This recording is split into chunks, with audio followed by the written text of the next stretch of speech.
آپ نے ایجاد کیا۔ آدم علیہ السلام کو 308 برس ان کو دیکھنے کا موقع ملا، اور ایک جماعت کا خیال ہے کہ معاویہ بن حکم السلمی کی حدیث میں نبی کریم صلی اللہ علیہ وسلم نے انہی کی طرف اشارہ فرمایا ہے۔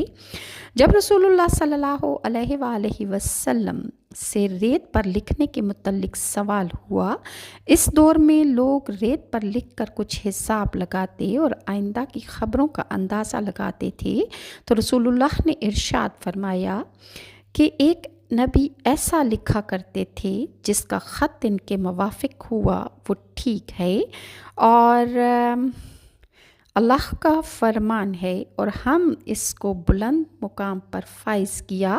اسی طرح ہے جیسے صحیحین میں حدیث معراج میں ہے کہ جب نبی کریم صلی اللہ علیہ وآلہ وسلم معراج کے موقع پہ ان کے پاس سے گزرے تو وہ چوتھے آسمان پر تھے۔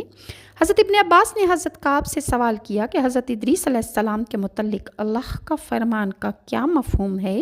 حضرت کعب نے فرمایا کہ اللہ نے ادریس علیہ السلام کی طرف وحی کی کہ میں تمام اولاد آدم کی اعمال کے برابر تمہارے اعمال آسمان کی طرف بلند کرتا ہوں۔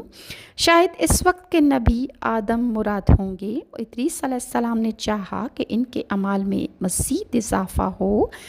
ان کے پاس فرشتوں میں سے ایک دوست فرشتہ آیا، انہوں نے اس سے کہا کہ اللہ تعالیٰ نے فلاں فلاں بات میری طرف وحی کی ہے، آپ ملک الموت سے میرے متعلق بات کر لیں تاکہ میری زندگی کے متعلق معلوم ہو اور میں مزید نیکیاں کر سکوں۔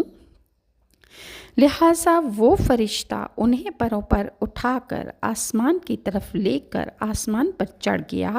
جب فرشتہ حضرت ادریس علیہ السلام کو اپنے پروں میں چھپا کر چوتھے آسمان تک پہنچا تو وہاں ملک الموت اسرائیل علیہ السلام کے فرشتے سے ملاقات ہوئی۔